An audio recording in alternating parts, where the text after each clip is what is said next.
So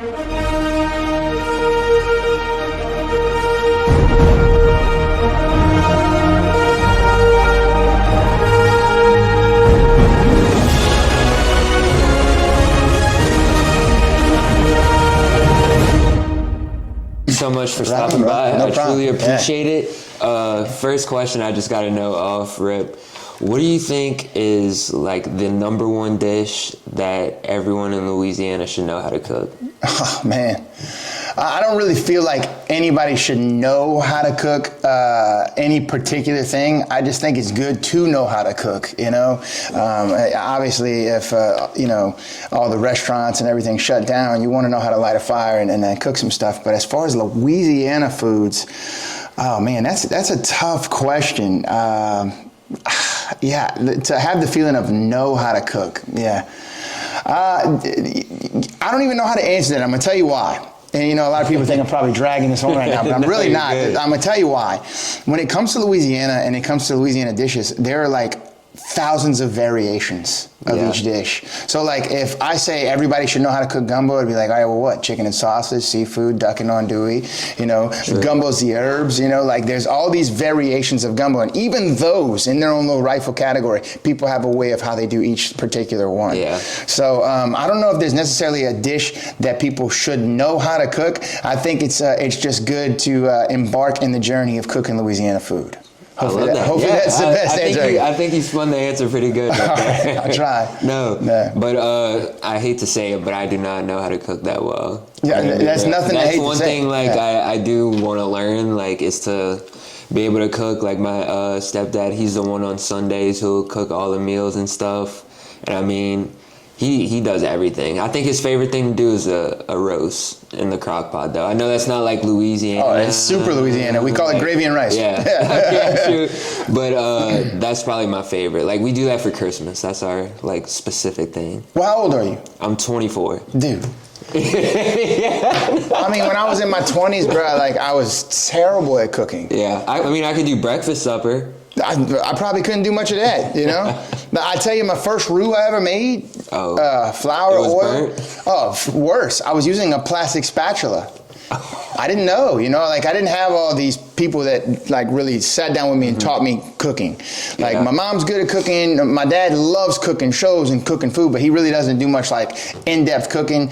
And even them, they didn't really have somebody who really taught them cooking, you know, like, so my dad didn't meet his father, you know, it's just a long history of how like it never came to be. So, you know, when I started venturing out on my own to learn how to cook, it was through trial and error, you know? So I don't ever like try to sit here and say, oh, dude, it came natural to me. I was so good at it. And even still I learn, you know, I mean, I burn things, I mess up things. I had a video, I think I did it 2 years ago. I was just doing a seafood gumbo and I walked away from the roux for a second and it burned, you know, so it happens. But yeah, the very first one I did was with a plastic spatula.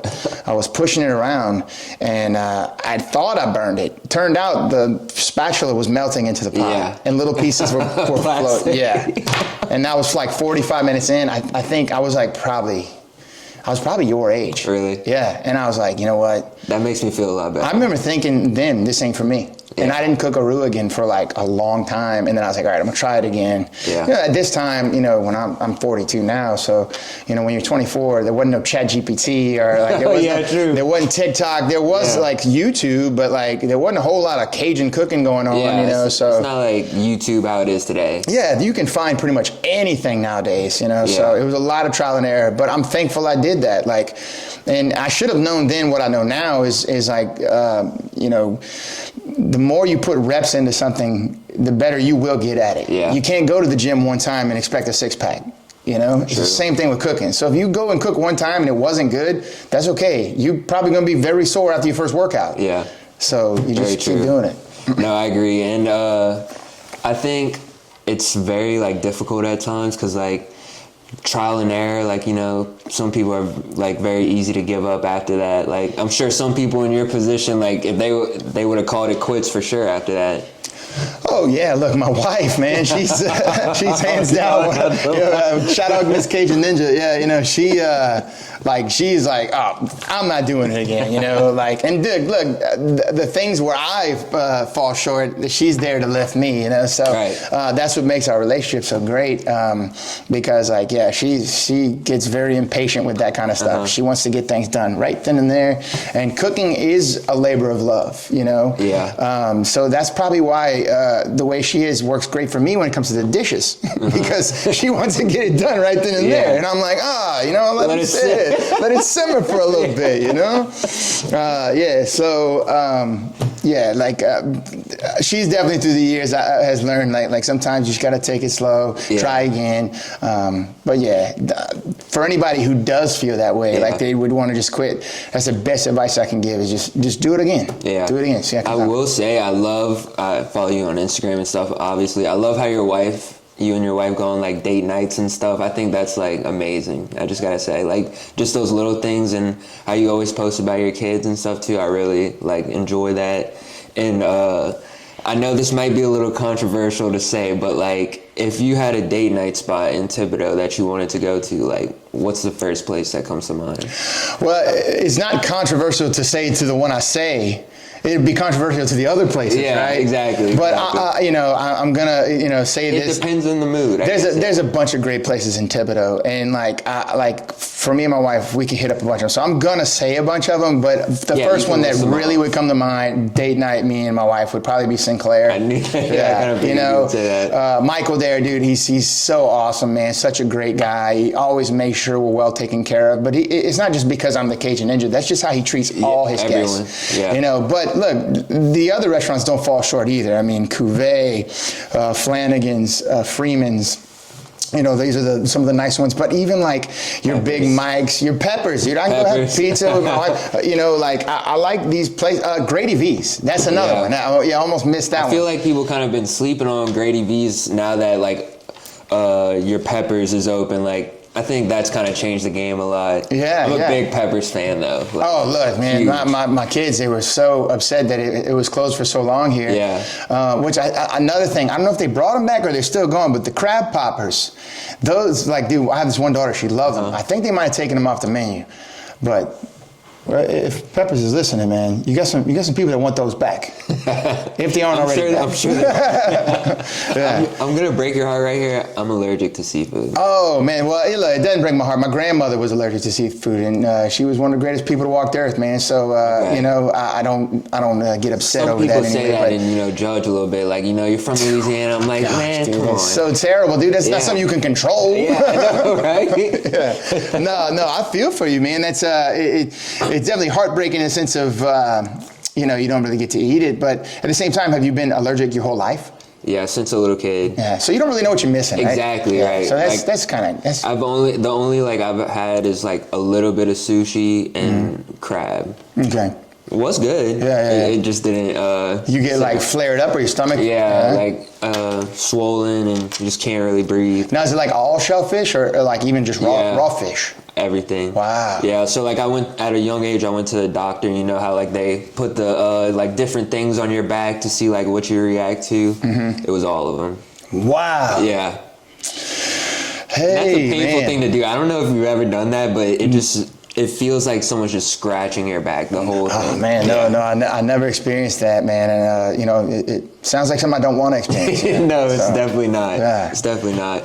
But going back to Peppers, I know you're talking about the poppers, but the parm twist and the honey baked wings are like my go-to order. Oh yeah, man. Those are great. Yeah, we'll get the cheesy bread. Anything bread related, my kids love it, man. It's weird though. I don't know if it's just me, but I almost feel like the pizza got a little better. You think what we said. Yeah. And it's crazy. I'm not saying that it was bad before, but every time I'd go to Peppers, like I wasn't going there for the pizza. Like I really do love the other stuff, but like I don't know if you ever tried the bee sting.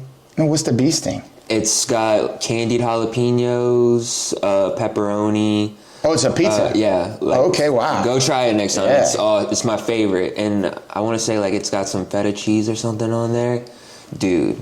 It's amazing. And I did not remember Pepper's Pizza being like that. So, dude, that's what I'm saying too. I don't know if they changed up the formula a little bit, but we went and eat there a couple times since they reopened, and it was great. Another place can't sleep on either is Alumni. I'm so glad we got them back. Yeah, me too. I don't live very far from it. Oh, you know, really? And I think it's a brilliant spot. You know, like a lot of people think, why would you put a restaurant there? But to be honest, I'll go out my way. Well, here's the thing. Like all those people who live around there, because it's very close to just a bunch of residential. Like everybody who lives around there, like that's the closest thing to go eat at. And a lot of times, if you want to go eat dinner somewhere quick, you want to go to the closest spot. Yeah. And it's right there. I will tell you though, me and my mom went the other night. I think it was like a Thursday night.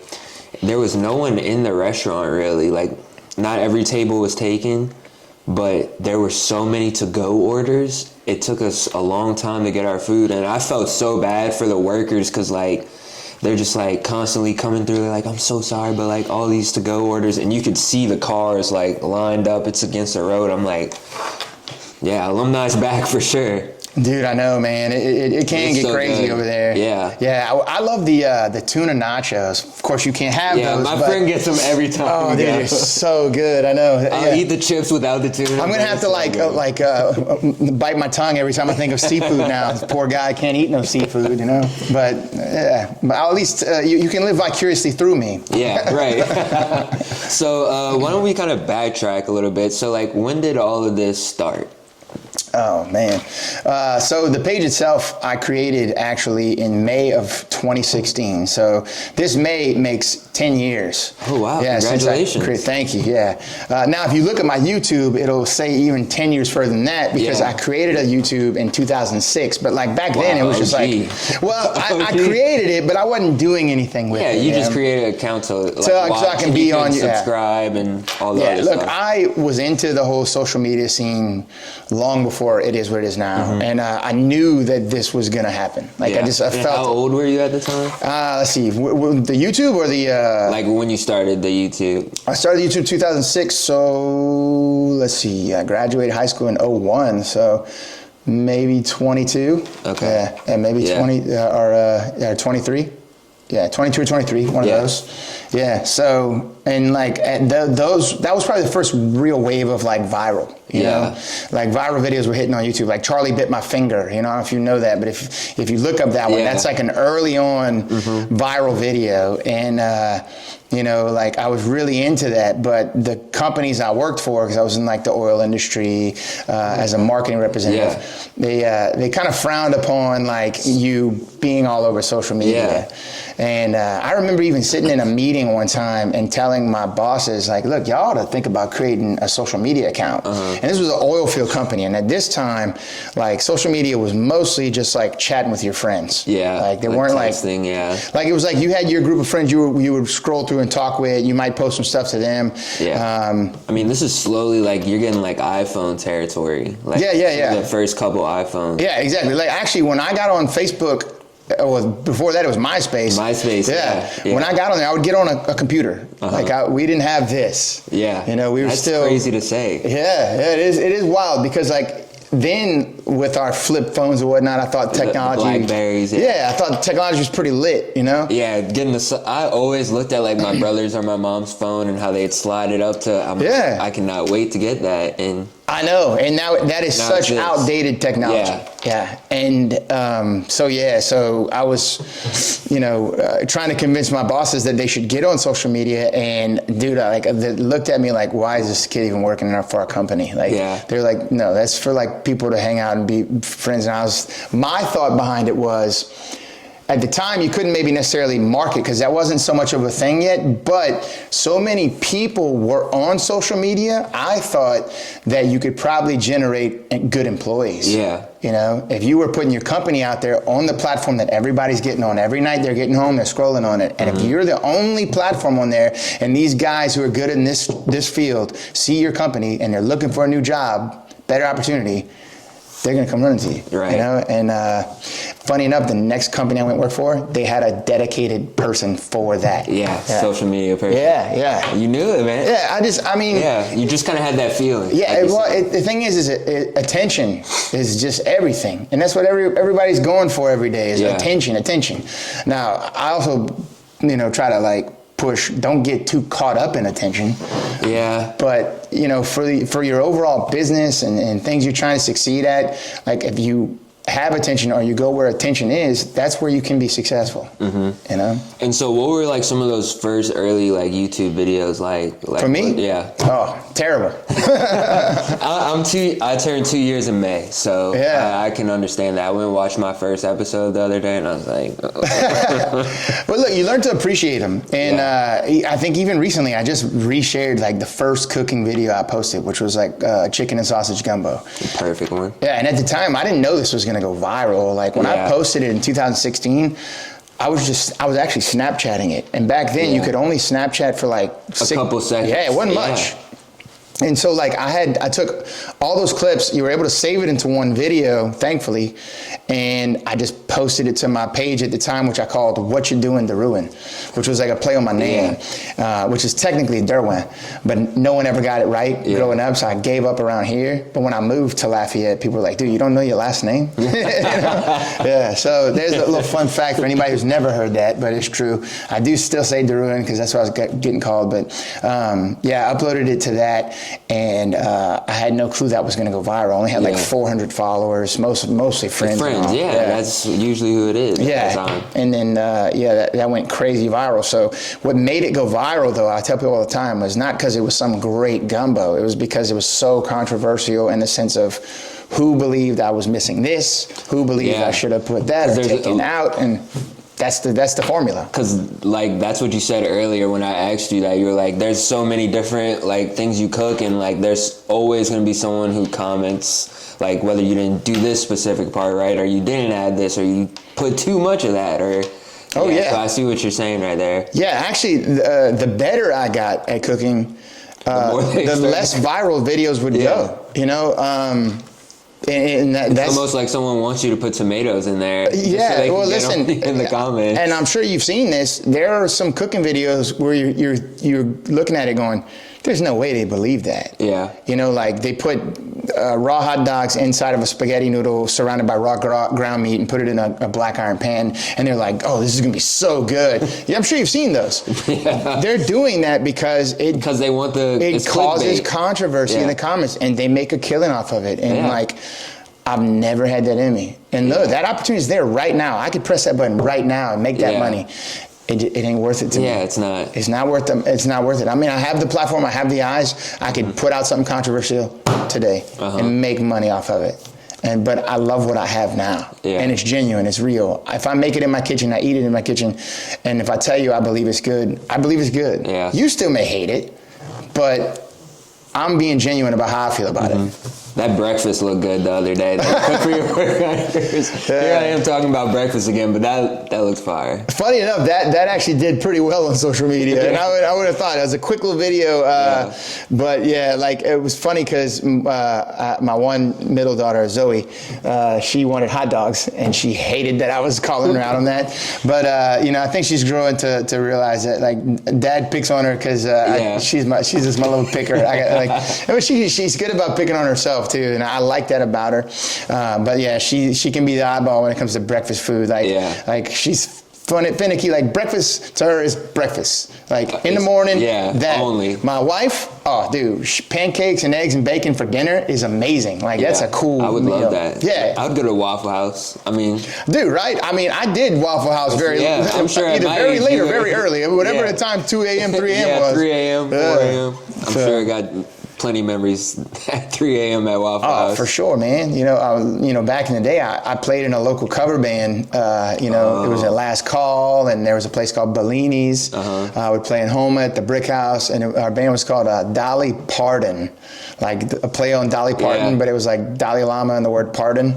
And we would play covers, but like, dude, we didn't get out to clubs till like 3 a.m. So the only places open were the Waffle Houses.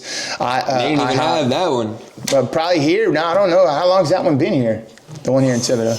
Since I was probably like a junior in high school, so like 2018, 2019. Maybe. Oh, wow, really? So, yeah, it is fairly new. So, yeah, I played down here in 2006 to 2009. And typically, if we were eating late here, I think it was the Huddle House. Uh-huh. Yeah, that was one of the few places that was open late. And then there was, in Homa, there was the 24-hour McDonald's or IHOP. I like IHOP. Yeah. I'm not a big pancake guy. I like waffles over pancakes. Honestly, I would get the barbecue wings, the appetizer barbecue wings, and the Belgian waffle's good over there. I don't know if you ever tried it. The country fried steak and eggs. Okay. That was my jam. With some Cholula. Some Cholula, man. Yeah. That sounds like a good meal. It was great back then, you know, because I was burning calories. I stayed skinny, bro. Yeah, I could eat whatever I want. Now I'm lucky if I can eat half a chicken fried steak without gaining 40 pounds. I feel that. Yeah. But I kind of like what you said about how like you've been doing this for 10 years. A couple episodes back, I had this guy named Snapback Jack. He does this thing called Snapback Sports. They're pretty successful brand. And basically what he kind of explained to me about like just doing the podcast in general, he was like, any key to success, you have to be willing to do this for 10 years without thinking about making any money from it. You just have to grind out those 10 years, you know, consistently like work on your craft and things are just going to fall into place. And now that you're kind of going into this 10th year, you can kind of see that play out yourself. I mean, it's almost... You've gotten there before the 10 years even. You know what I'm saying? Yeah, well, look, I was probably pretty fortunate when it came to the social media viral side of Facebook, you know, because that's where I went crazy viral, and it was Facebook. And before that, YouTube, you know, was locked on viral creators, you know. And as a matter of fact, whenever I went viral on Facebook, the only platform that paid you was YouTube. And so when I would try to push YouTube, I couldn't get the viewer. I couldn't get the like it was tough, man. I maybe made enough money to pay half a cell phone bill, you know, like per month. I wasn't making anything. But yeah, you know, like the thing is I truly loved it. I had a very good support system with my wife because, I mean, dude, we had 3 little girls, you know, like, so at the time of me really going viral, I couldn't have done it without her, like, really taking care of them while I was doing this content. And I always say kudos to her because what woman wants to like go spend all day with their kids? Your husband gets home from his job, he starts doing cooking videos, and now you go into a separate room to try and keep them quiet, so he can do videos. Making videos, be quiet for no money. For no. You know, like just for views. But like, I told her, I was like, man, I feel like this is going somewheres. And thankfully, I was right on that, and she was supportive. But yeah, it took time, man. It took a lot of time. But, you know, I can say it has definitely paid off tenfold. You know, I've got the product line now, and got the cookbook, and you know, I've done some really awesome brand deals with like Canes and Bosley, and I'm doing something soon with Dudley DeBosier, who's like the law firm of the Saints and LSU. You know, so like some really big things have popped off, and it's all because really the support of people. You know, I always say that. You know, like they're very supportive. There's a loyal fan base. There's people, when I posted the other day about how I posted this video 10 years ago, there were people that were popping up that knew the original name of the page. You know, you gotta love to see that. Oh, I do, man. It's cool that people have been supporting this long. You know, I mean, because there's a lot of places where your attention can go. Yeah, especially like the way content is nowadays, it's a lot different than it was. So to consistently be posting the same niche and still having that same supportive like viewership is amazing. Oh, for sure, man. Yeah, I'm very, very humbled by it.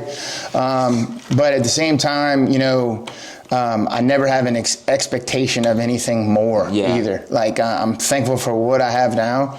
And I was always thankful for every moment as it grew, you know. I always say 1 is greater than 1,000,000.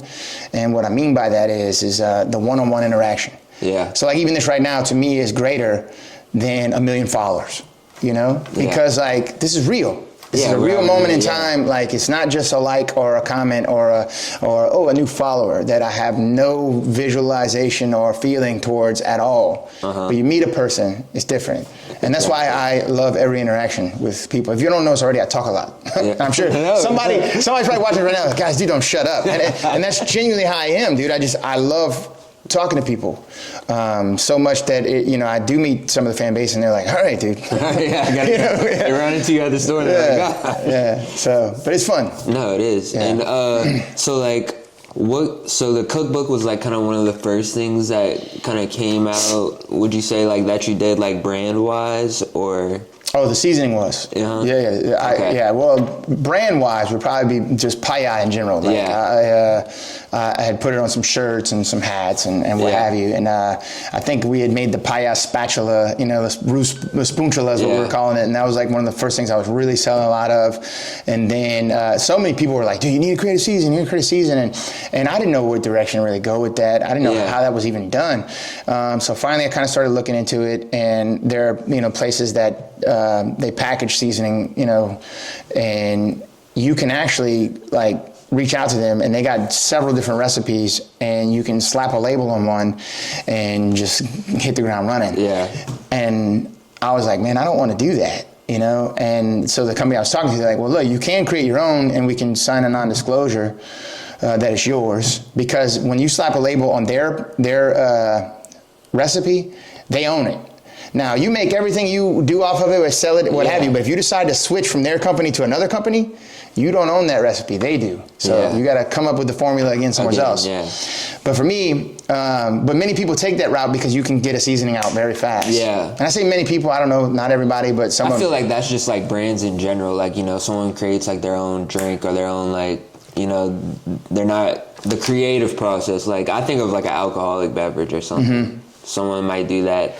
So what kind of like went into that process of like creating your own seasoning? Was it difficult or? Well, yeah, it was a lot of trial and error, so I knew that I wanted to go the route of making a recipe on my own, Yeah. But I didn't know how much of anything. So it came down to buying like a scale and measuring everything out in grams. It was like Breaking Bad of seasoning in my house. Like my wife would tell you, I had seasoning everywhere, just sneezing it all over, And like, so I'd have these like different Tupperware containers of this one. Yeah. And, I'd have to cook with them. I got them all just tasting them, and so I did it for like 2 years. Just like, wow. I wouldn't say every single day, but just periodically work on it. Because the thing is too, like you get your little formula here and measure it out in grams, and you send it off to the co-packer, and then they have to send you a mass production sample. Oh, okay. So like what you're doing, you might like something, but then you send it back to them, and then when it's mass produced, it's like, it may be off. Yeah. Yeah. And that would happen. Yeah. So like I was like, no, so I got to tweak this on my end so that this on their end tastes a little more. And we went back and forth for a while, and finally I had one. And I was like, all right, I like this one. I really like this one. It's a good, Cajun blend, kind of balance for everything. And as I'm about to pull the trigger, I'm kind of like tasting some other brands in mine. And I was like, man, it is a little close in the realm of like salt and spice. And I thought, even though like I felt like it had the other flavors were hitting, like some garlic, the salt and spice was very similar. And I thought, man, if that's the case, I'm not going to stand out. So I decided on the last second to pull the trigger to make it a little hotter. And so the original can, the red can, is spicier. And then what's crazy is a couple years later, when people were like, man, your stuff's a little hot, is there any way you can make it a little less hot?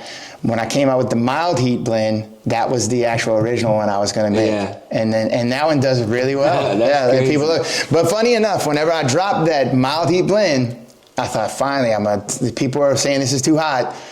First comment when I said I had a mild heat said, well, when you coming out with a spicy? I mean, I was like, dude, I can't. I'm done. Yeah, I don't know anybody's threshold, but to this day, the red one is the spicier one, and it does sell the most. But the mild heat, if anybody's listening, is a really great balanced season. I love it actually for everything. Like I'll make burgers and steaks and chicken. Like my yellow can mild heat is good. Any Cajun dish and any meat you cook with. Yeah, I mean, I'm more on the spicier side of things, I'd say. And you like the red can? Yeah, probably so. And so as far as like the cookbook's concerned, how long did that take you to do?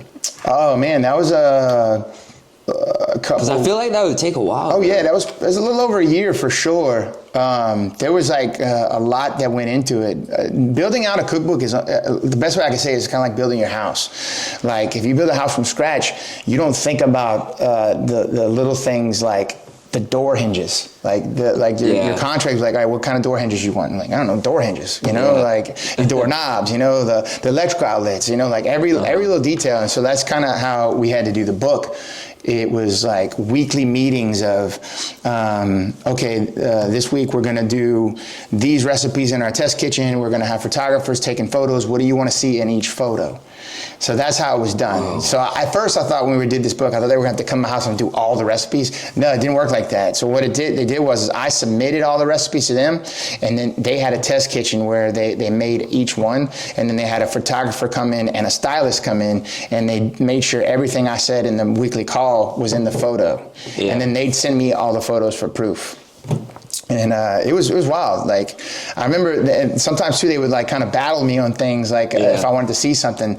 There was this one time we were on the call, and the chef in the call, we were talking about the catfish courtbouillon. And if anybody has a cookbook, the catfish courtbouillon, you'll look at that photo, the picture.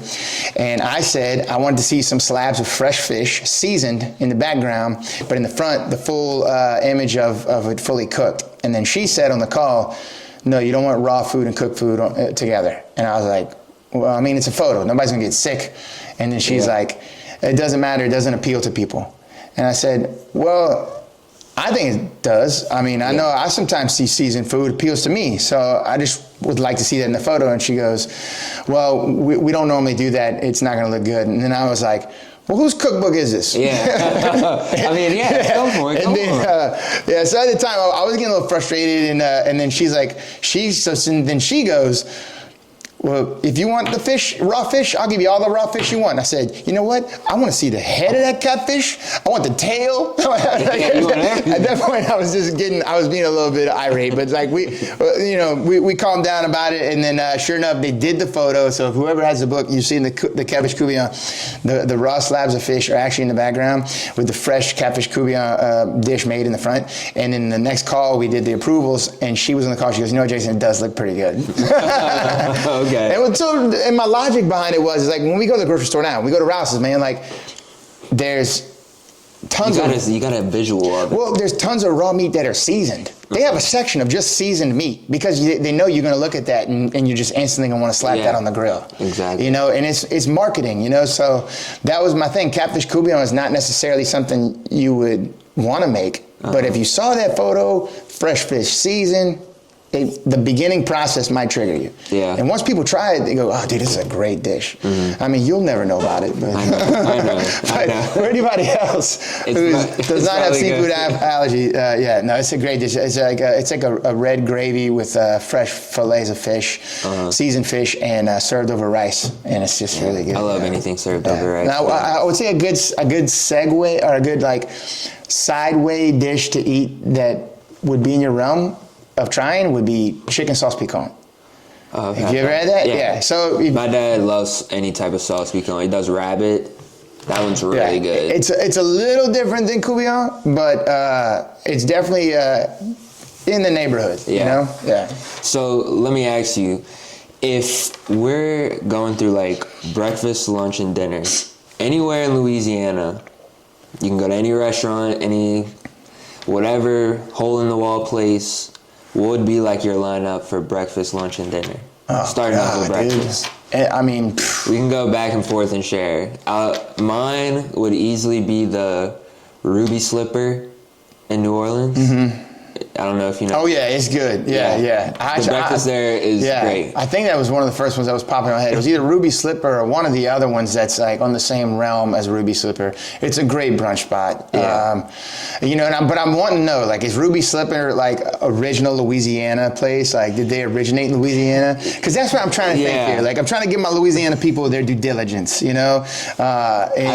understand. Yeah, that. so I don't know. It's good. It is. Yeah, it's very good. spot. Yeah, I'm not going to deny that. There's great places in every state, But I am a Louisiana guy, man. I root heavy for my home teams. Yeah, and that's why some people they even get offended if dude, you cheering for Raging Cajuns and LSU? I was like, yeah, bro, they both here. Yeah. Now when they play each other, that's my secret recipe, Yeah. But now as far as that goes, God. I wish I could think, but I'm gonna have to just keep it right here in Thibodaux, just so I can. So I'm gonna go have brunch at Cuvée, because dude, they got a solid brunch. They got a solid brunch. For lunch, I'm gonna have to go hit my boy Big Mike.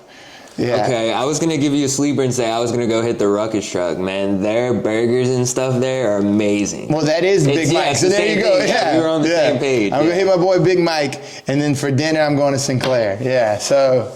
Yeah. Let's say Ruth Chris. Can that count as? Is it Louisiana? No, I don't know what Ruth Chris is, but that is a very good steakhouse. Yeah, it's good. Or actually, I take that back. My favorite place to go, like, if I want a steak or just like for my birthday, Grapevine. Shout out Grapevine. Where is this? Donaldsonville. Donaldsonville. Okay. You've never been? I've never been to the Grapevine. Oh, you gotta go. I heard it through the grapevine. But. Yeah. No, I promise you would. And they have a lot of good seafood stuff too. Yeah. My dad, he takes a lot of his whenever their bosses fly in, he'll go there. He loves the turtle soup. I don't know if that interests you, but I've had it before. Well, of course, turtle soup's like gumbo, right? It can be different everywhere. But yeah, no, the one I had was really good. Sometimes it comes with a little wine. I think it's sherry, maybe.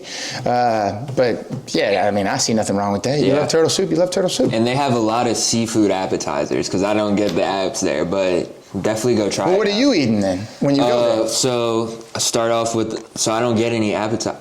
The bread, I'm a big sucker for bread, so they have some really good bread, so that'll fill me up for a little bit. Then I'll get my salad, and then I'll get the filet. I'm more of a medium type of guy. Mm-hmm. And then with the mashed potatoes and green beans. Well, I tell you right now, this place must be good because you are shouting them out like it's the best thing ever. It is. And you can't even eat a lot of the food. Yeah, no, it's so good. He's like, dude, they got the seafood this, the seafood that, and you can't even eat it. So it must be good. I'm telling you, next date night, dude, Grapevine. When a guy is so heavy about your food that he's not even eating it and it's that good, I'm interested. Yeah, I'm gonna have to check out Grapevine. Please let me know what you think. I'll have to do that. Yeah. Moving on, kind of as a kid, what was like that favorite meal for you as a kid? Oh, smothered pork chops. Smothered pork chops over rice, yeah. My mom would actually make that for like my birthday, it would be like my birthday meal. Signature meal, yeah. Smothered pork chops. But it's crazy. I've eaten it so much that I don't really even think about it now. Really? I mean, we had it for a long time at our house, and it's smothered pork chops and onion gravy, bro. God, it's so good. Yeah, but bone in. Got to be bone in. Really? You cook them down for a long time too, and people see me cook them down for a couple hours and think that they dry out. As long as they're bone in, all that collagen stays in there, and they're so tender and over rice. It's good. I could see you enjoying it. That's a good one, bro. It's not a shellfish. Yeah, either. Exactly. Thank you. My go-to, my mom would always make this is red beans and rice. Oh, yeah. You can't go wrong. Dude, my dad, man, he actually does not like beans. One of my roommates don't. I'm like, oh, you are missing out. When he was young, they had to eat it a lot. He grew up a little, less money in his household, and so they would eat a lot of canned beans, and so to this day, it's like he's got this like bias against beans. But I'm trying to win him over. At some point, I'd love to get him to try some red beans again. I really think he would like them if he tried them. I don't know if my dad's gonna listen to this whole thing, bro. But I did make this point to him because he swears white beans are disgusting. All right, jambalaya though. White beans on their own are amazing. Yeah, exactly. But he didn't have good white beans. He had just some white beans out the can, and probably wasn't even Blue Runner. Runner. It was probably just some off-brand. Yeah, I was about to say, Blue Runner can get the job done. Dude, it had to been off-brand. Yeah. I mean, and he swears they're terrible. So I made this point to him one day because he does like pork and beans. And I was like, brother, if you like pork and beans, you like white beans. He's like, no, Jay, I don't like them. And I said, it's the same bean. Yeah. All right? They make pork and beans with the navy bean. They make white beans with the navy bean. If you like the pork and beans and you didn't like the white beans, it's because whoever made these were terrible. Yeah, we're not good. Yeah. You just got to eat the good one. So one day, it's my goal, man, before the man, leaves this earth. I got to get him to try some good white beans. With some cornbread on the side. I'm a sucker for fresh sausage, too. Or deer sausage. Oh, Dad. Listen, I like white beans. I'm more of a traditional over white rice white beans with some catfish, some fried catfish. Mm-hmm. That is my favorite. I know a lot of people love the white beans in jambalaya. I know my wife does. Yeah. But I like white beans as a purist over white rice and just enjoy the beans and their flavor with some fried catfish and ketchup. Oh, you lost me at the ketchup. What? Oh, you lost me at the ketchup. Crazy, man. Do you put ketchup on your eggs? No, I don't do that. Okay, well, I know people do that. But listen, I'm also the guy who tell you, you do you. You know what I'm saying? Yeah, because I mean, you're eating it. Yeah, dude. Yeah, you're eating it. I've said this before, like I've grown a lot when it comes to food, and I truly believe we're all living a different experience when we eat. Mm-hmm. And so when I used to get offended by things, you realize you're not thinking in that person's shoes, like I'm not living their perspective. I mean, how you like your steak done? Medium. So like even for me, that's a little overcooked, but I'm like more medium rare. But at least we're in the pink range, me and you. There's people who like it well done. Yeah. That's just not. And look, I used to get offended over that. But listen, now I don't, man, because like they probably genuinely love it. That experience while they're chewing for 17 minutes, you just get to experience it even more. They loving it. Yeah. So I don't get offended by anybody, how they like food, eat food, what have you. And sometimes I'm even willing to try things, and I have been changed. I've like my wife actually likes ketchup on her white beans. Sorry, Miss Cajun. That's a bad. But look, I've tried it. It's not terrible. It's not bad. I'll dabble a little bit of. I like more hot sauce. Yeah, that's what I'm saying. I'll do hot sauce. Do you have like a hot take when it comes to food that maybe some people wouldn't agree with? For me? Yeah. I like pretty much everything, man. There's not a whole lot I don't like. Yeah. One of the things I definitely am not that big a fan of is cilantro, but it's because I have the gene where it tastes like soap. I don't know if you've ever looked this up, but it's true. Like, I don't know if it's like 10% of the population or whatever percentage it is, there's a gene that when you eat it, it tastes like you're eating soap. Wow. And I didn't know that for a long time. I didn't know that that's what it was. I would eat. I remember eating like at Mexican restaurants. Sometimes I get the salsa, and I would think, God, dude, they must have made this in the sink or something. It wasn't good. I thought the same thing the first time I had a bowl of Vietnamese pho. You've ever had that? No. So there's a couple places in Houma, White Bowl and B&B. B&B is really good. Okay. And it's a very good noodle soup dish. And a lot of times they bring it to you fresh with some fresh green onion and cilantro. And I always got to tell them no cilantro. But in the beginning when I tried it, I didn't know. So I thought for sure it tasted like a dirty sink. Yeah. I was like, dude, no. So years later, someone asked me, like, dude, you ever tried pho? And I know that sounds funny to say that, but we are leaving out the end part of that would make that a bad word. But it is pronounced pho. And so like I was like, yeah, dude, it's terrible. It tastes like a dirty sink. And he was like, oh, you need to take out the cilantro. And I was like, what? He's like, yeah, just tell him no cilantro next time. I was like, isn't that just a leaf? Yeah. I was like, dude, I eat salad. I don't have problems with that. He's like, I'm telling you, you have the gene. And I was like, okay. So we went to go eat there, and I said no cilantro. And I was like, oh my gosh, this stuff is amazing. Sure enough, I find this out. So I know I'm gonna ramble on here, but I got another funny story. Okay. Please share. So going off of that, I find out this. All right. we used to go eat at a Chili's in Lafayette when we lived out there.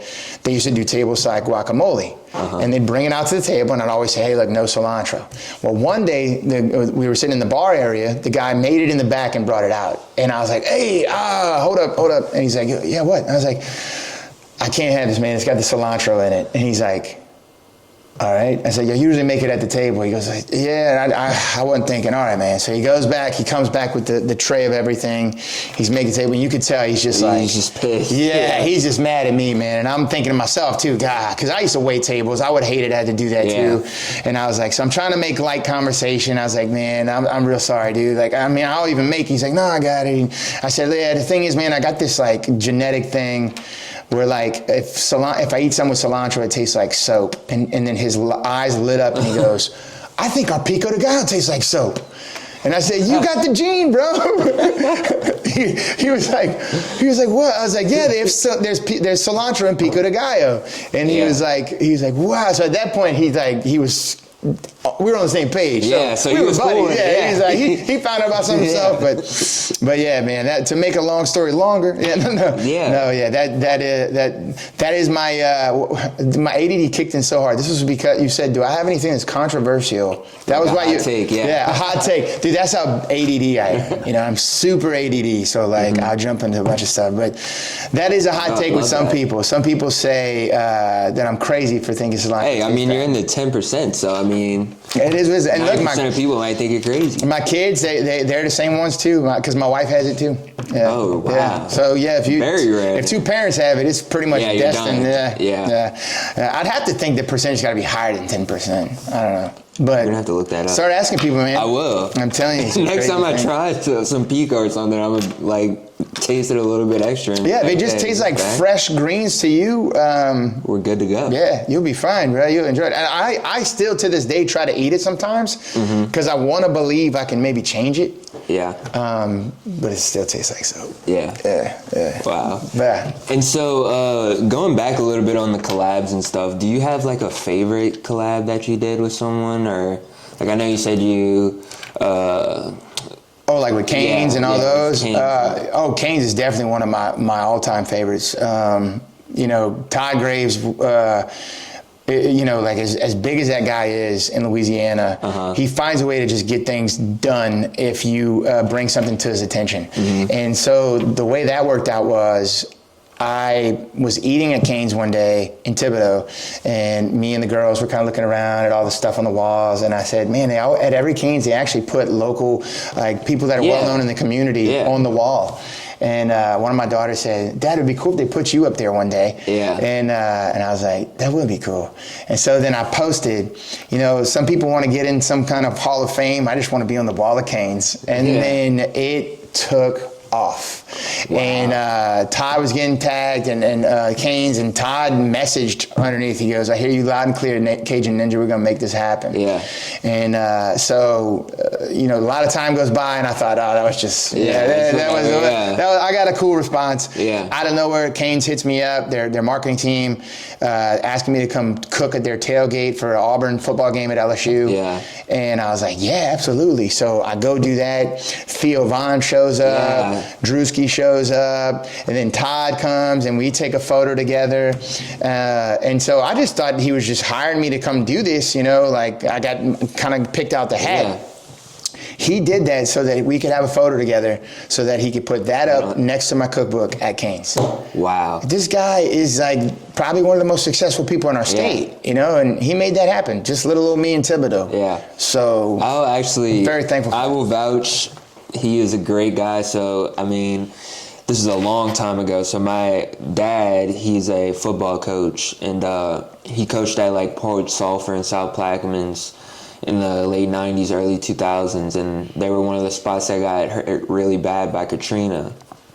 And Todd Graves went on some show, like some like millionaire show or whatever, and he was like donating the people back like into Louisiana who like lost a bunch of stuff.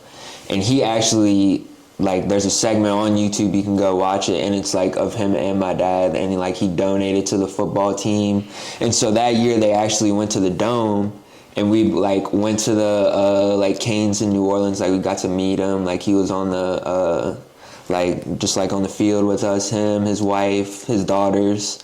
I mean, I think his daughter's somewhere around my age because we were both, I mean, like 8 years old maybe. So I always have a lot of high respect for Todd Graves. If I ever meet him, I'll definitely tell him again. But yeah. Oh, dude, he's an awesome guy. He's so low key, man.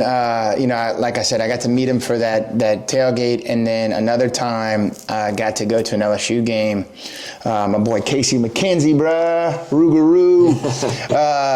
He brought me down the field. Got to meet the head coach at the time was Brian Kelly, but he's gone now. but then he took me. See Kiffin now. Lane, have gotta him. come back. But so. He brought me over to Todd's suite, and it was awesome because I really wanted to tell him, like, thank you. And, dude, he was just like, oh, man, you're doing such a great job, man. Yeah. He just, like, patted me on the back. Like, I got it on video, just like... that had to be a surreal moment. Oh, it was so cool, man. It was him, and then Brandon was in there, Brandon Landry, who runs Walk-Ons. Okay. So these are two very influential people in our state who have both done some really big things. And so, me and my family took pictures with both of them. And, that's awesome. Yeah. And then later on, Todd invited me to cook for his tailgate in New Orleans. Okay. Yeah, for Super Bowl. Yeah. Oh, did you go to the Super Bowl? No, I didn't go to the Super Bowl. And that's honestly, a big goal of mine. Yeah, I didn't get to do that, but like to me, like that's just being in that like. Well, like I'm cooking for his like A-list party here. Yeah. Like there was some big name people, celebrities at this thing, and I'm boiling crawfish. Like one of them was right in front of us. Her name's Saweetie. The rapper? Yeah. The rapper. Yeah, like she's very well known. Yeah. And like she's like eating my boiled crawfish. Yeah. And I'm like, probably from here to that wall from her, she's eating the crawfish, and then she's like looking up at me like, I'm seeing her. She's like, you got any of this sauce? And I was like, well, there's actually some sauce on the table. There's some cane sauce. That's what I thought she meant, like to dip. And she's like, no, the sauce. I was like, what, you want some hot sauce? I was like looking back at some hot sauce bottles. She goes, what you cook this in? And I was like, oh, you want the juice out of the pot? And she's like, yeah. I was like, all right. So I fixed her a bowl of that. And she was eating the crawfish. It's already soaked in the seasoning, dipping it in the seasoning, eating it. I was like, this is an honorary Cajun right here. She knows what she's doing. Sweet, you know what you're doing. Yeah, Sweetie was knocking them back, right? And look, she was so nice, and like she was probably one of the few, like when she was leaving. Sweetie. Yeah, she was, man. She came talk to me, and then as she was leaving, she's like, thank you for boiling the crawfish. I was like, man, that was really genuine cool. person. Yeah. I would have thought I was just talking to somebody who was at the party. Yeah. Like just hanging out. We're really you're gonna have to get back there at LSU and do something for Lane and them. He's been at like Ole Miss and Alabama. He's kind of missing out. You might have to do something. Oh, dude, I'm sure he's getting his fill of everything right now. I'm probably low in the totem pole of the people who are taking care of or even could take care of Lane Kiffin as far as Louisiana. He's a Louisiana king right now for sure. But right now, dude, I'm excited about him and what he's doing, and I'm excited too. I like that he's a young coach. He's got a lot more life left in him. He's got a lot of fight in him. He seems to have some attitude, and I think that's what I'm glad he's on our side. Yeah, I think that's what else you need. So I'm looking forward to it. Definitely gonna make some games this year. And the Saints are looking higher this year too. Man, a lot of people are saying the Saints are gonna turn around 180 next year. Now I don't want to get too far ahead of myself, but I'm not gonna say 180, but we'll get up there. At least 60 degrees. Who would you like to see the Saints draft? Oh gosh, I don't know if you're a big that into it, but I wouldn't say this year I'm that into it. I would say at this point it'd probably be someone on the defensive side. I would think maybe.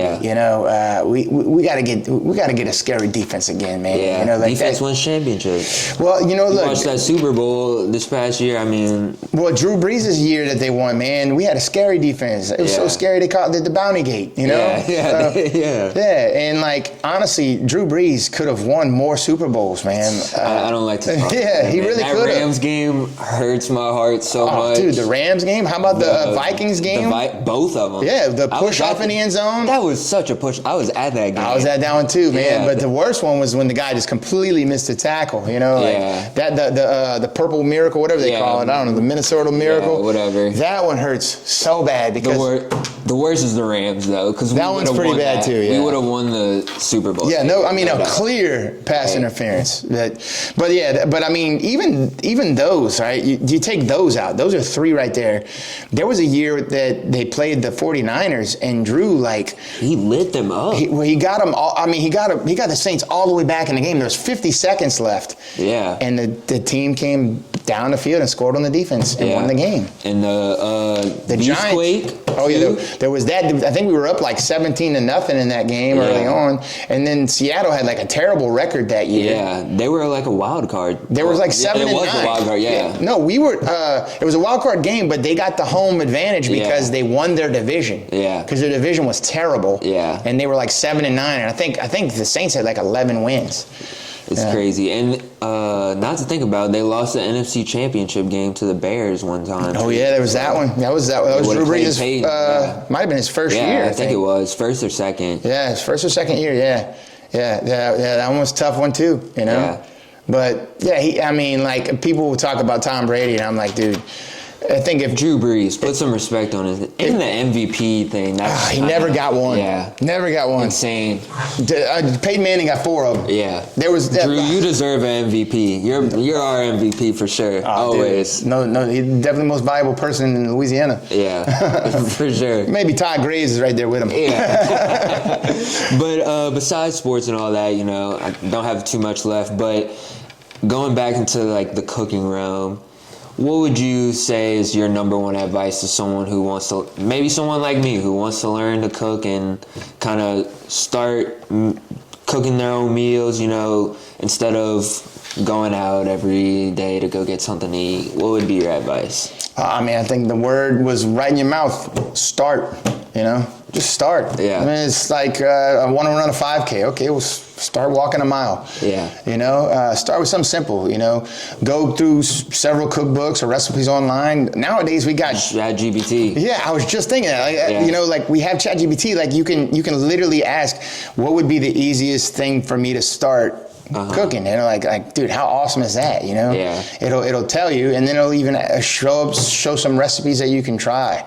I think everybody's capable of cooking. I think it's more natural to some people than others, but that's everything. Some people can just draw. Other they people just have God-given talent. Yeah. But I think we're all capable of being at least good. Very rare people are great at things. Yeah. But we're all capable of being at least good at something. Or a lot of things. So that's my advice. Just start. Yeah. Just start. And so, what would you say is one goal that you have for the future of Cajun Ninja? What's one big goal of yours? Yeah, what's crazy? I've never set a goal for this. Really? Not once. I've never set a goal. I never started this with the intention of starting a business, making a seasoning, doing a cookbook. As a matter of fact, when I started the page, it was just for fun. Wasn't even about cooking. Yeah. Just for fun. Just wanted to do some stuff that I thought was entertaining.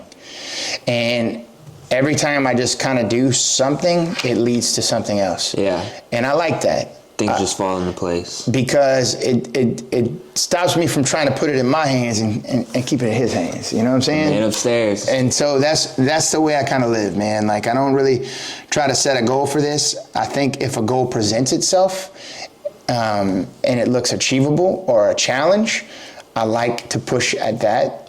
But for now, I'm happy with the way things have moved and where I've landed. I know for sure I definitely do want to pursue a second cookbook. There's that. I actually have a list of recipes. I've got probably about a third of them done. I'm just working on those. Maybe narrow some seafood ones out and put some. Well, I tell people all the time, pretty much almost everything that has seafood, you could substitute it with chicken. Yeah. You could make a chicken etouffee, and it would be really good. I mean, it's a butter-based dish with onion, celery, bell pepper, garlic. Yeah. And you brown up some chicken and then throw it in there again at the end. And I served that over rice. I would tear that up. Yeah. You know what I'm saying? So chicken fettuccine and chicken stew. I mean, that is a thing, chicken stew. My mom makes a great, so it was actually my grandpa.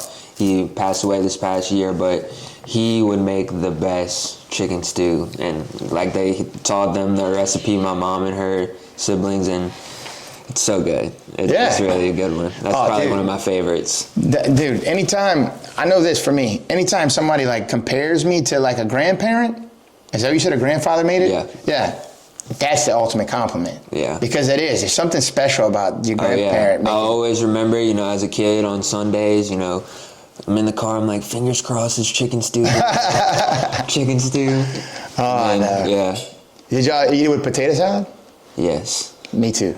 I love it. Look, I know potato salad was like kind of like a must. Yeah, and look, I get it. It's carb to the second power. That's you got your what rice, the wellness center your is there for. Yeah. Yeah, look, we love Shout our out carbs. the wellness. We love our carbs. Oh yeah, I feel like everything you said over rice. Over rice. Yeah, and what's funny is I'm very well known for pastelaya, but I do love my rice. Are you specific about the noodles? Like, do you like the kind of spaghetti noodles or like bow tie? Bow tie is my jam, and there's a reason for that. Let's go. Yeah, it's I love the bow tie. It's user friendly. Spaghetti noodles, you could fall all over. You got to bite them, and then that goes back in your bowl. Yeah. You can just kind of fork a few bow ties and eat them. Yeah, it's very user friendly. It's a good bite of pasta. Yeah. So that's my thing. I like it like that. But look, again, I'm not telling people. Judging. Yeah, you do it's you. Just your favorite. Yeah, it's just what I roll. I like the bow tie too. But I think overall we talked about some great stuff. I really do appreciate you stopping by. But my signature question always is, why do you enjoy life? Why do I enjoy life? Well, I mean, it's a gift. That's straight up, dude. It is a gift. And I think it's a quote somewhere is, like to live in the present, because it is a gift. I know what you're talking about. Like the past is but the present is truly a gift, and I think that's something I try to cherish, man. Is that you supposedly get the one, and I don't know how that really plays out. For a lot of people, I like to believe there's a life beyond this. But I think when it comes to the one, it is the one in this ship right here. I really believe there's life for me beyond this with my spirit. But the one ride in this experience is it, and that is the gift. Yeah. And we all have one, we all have an experience that we're living right now. So when you realize you've been given that, you take advantage of it and you appreciate it. Okay. I love that answer. Yeah. I'll say my favorite thing always, like asking that person that question, is that everyone says something different. For sure. Everyone gives something different. A lot of people are going in the same realms. Like I'd say the most one I hear a lot is opportunity for something. But I enjoy that. I like that. Right on, bro. But thank you so much for stopping by. Likewise, man. Well, thanks for having me. Yeah. Likewise. Yeah. Everyone, like, comment, subscribe. Thank you again. We're out. Hiya!